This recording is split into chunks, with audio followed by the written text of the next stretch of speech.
యెహోషువ గ్రంథము 7వ అధ్యాయము. శపితమైన దాని విషయములో ఇశ్రాయేలీయులు తిరుగుబాటు చేసిరి. ఎట్లనగా యూదా గోత్రములో జరహు మునిమన్ముడును, జబ్ది మనమడును, కర్మీ కుమారుడును అయిన ఆకాను శపితము చేయబడిన దానిలో కొంత తీసుకొనెను.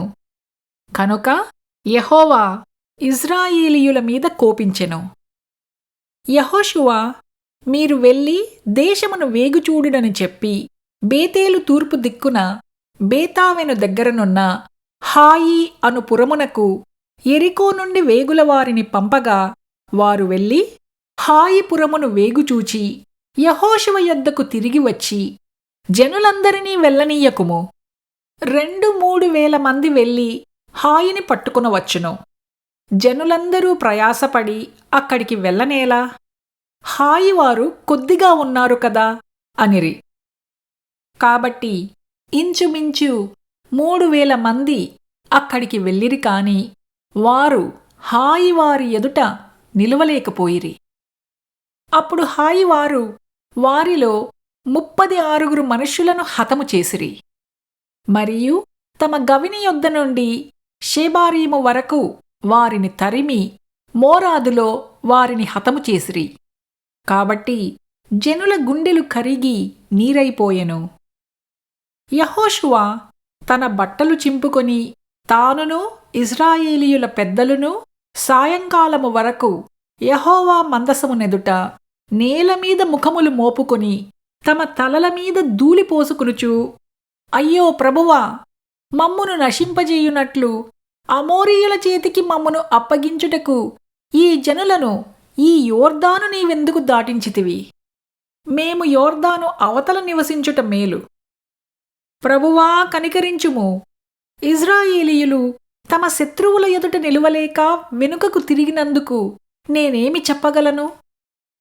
కనానీయులను ఈ దేశ నివాసులందరూ విని మమ్మును చుట్టుకొని మా పేరు భూమి మీద ఉండకుండా తుడిచివేసిన ఎడల ఘనమైన నీ నామమును గూర్చి నీవేమి చేయుదువని ప్రార్థింపగా, యెహోవా యెహోషువతో ఇట్లనెను, లెమ్ము, నీవేళ ఇక్కడ ముఖము నేల మోపుకుందువు? ఇశ్రాయేలీయులు పాపము చేసి ఉన్నారు. నేను వారితో చేసిన నిబంధనను వారు మీరియున్నారు. శపితమైన దాని కొంత తీసుకొని దొంగిలి బొంకి తమ సామానులో దాని ఉంచుకుని ఉన్నారు. కాబట్టి ఇశ్రాయేలీయులు శాపగ్రస్తులై తమ శత్రువుల ఎదుట నిలవలేక తమ శత్రువుల ఎదుట వెనుకకు తిరిగిరి. శాపగ్రస్తులైన వారు మీ మధ్య ఉండకుండా మీరు వారిని నిర్మూలము చేసితేనే తప్ప నేను మీకు తోడయుండను. నీవు లేచి జనులను పరిశుద్ధపరచి వారితో ఈలాగు చెప్పుము, రేపటికి మిమ్మును మీరు పరిశుద్ధపరచుకొనుడి.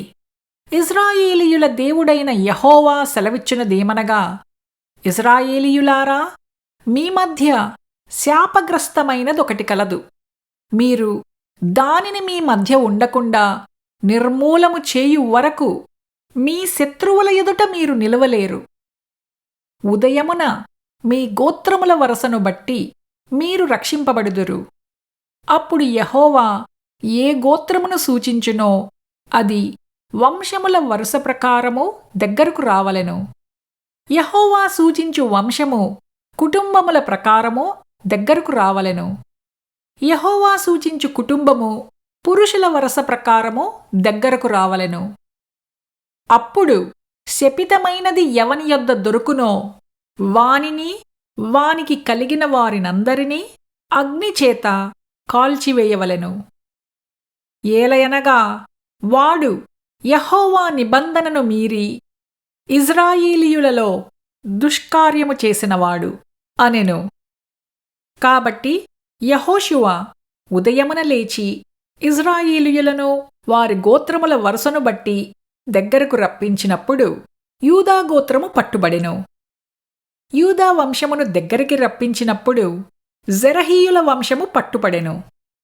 జెరహీయుల వంశమును పురుషుల వరసను దగ్గరకు రప్పించినప్పుడు జబ్దీ పట్టుపడెను. అతడును అతని ఇంటి పురుషుల వరసను దగ్గరకు రప్పించినప్పుడు యూదా గోత్రములోని జరహు మునిమనమడును జబ్దీ మనమడును కర్మీ కుమారుడును అయిన ఆకాను పట్టుబడెను. అప్పుడు యెహోషువ ఆకానుతో, నా కుమారుడా, ఇజ్రాయేలు దేవుడైన యెహోవాకు మహిమను చెల్లించి ఆయన ఎదుట ఒప్పుకొని నీవు చేసిన దానిని మరుగుచెయ్యక నాకు తెలుపుమని నిన్ను వేడుకొనుచున్నానని చెప్పగా, ఆకాను యెహోషువతో, ఇజ్రాయేలీయుల దేవుడైన యెహోవాకు విరోధముగా నేను పాపము చేసినది నిజము. దోపుడు సొమ్ములో ఒక మంచి షీనారు పైవస్త్రమును 200 తులముల వెండిని 70 తులముల ఎత్తుకల ఒక బంగారు కమ్మిని నేను చూచి వాటిని ఆశించి తీసుకొంటిని. అదిగో, నా డేరా మధ్య అవి భూమిలో దాచబడి ఉన్నవి.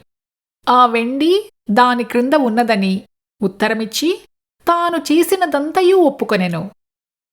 అప్పుడు యెహోషువ దూతలను పంపగా వారు ఆ డేరా యొద్దకు పరుగెత్తి చూచినప్పుడు అది ఆ డేరాలో దాచబడియుండెను. ఆ వెండి దాని క్రింద ఉండెను. కాబట్టి వారు డేరా మధ్య నుండి వాటిని తీసుకొని యెహోషువ యొద్దకును ఇజ్రాయేలీయుల యొద్దకును తెచ్చి యెహోవా సన్నిధిని ఉంచిరి. తరువాత యెహోషువయు ఇజ్రాయేలీయులందరును జరహు కుమారుడైన ఆకానును ఆ వెండిని, ఆ పైవస్త్రమును, ఆ బంగారు కమ్మీని, ఆకాను కుమారులను, కుమార్తెలను, ఎద్దులను, గాడిదలను, మందను, డేరాను, వానికి కలిగిన సమస్తమును పట్టుకొని ఆకోరు లోయలోనికి తీసుకుని వచ్చిరి. అప్పుడు యెహోషువ, నీవేల మమ్మను బాధపరచితివి? నేడు యెహోవా నిన్ను బాధపరచుననగా ఇశ్రాయేలీయులందరూ వానిని రాళ్లతో చావగొట్టిరి. వారిని రాళ్లతో కొట్టిన తరువాత అగ్నిచేత కాల్చి వారిమీద రాళ్లను పెద్ద కుప్పగా వేసిరి. అది నేటివరకూ ఉన్నది. అప్పుడు యెహోవా కోపోద్రేకము విడినవాడై మల్లుకొనెను.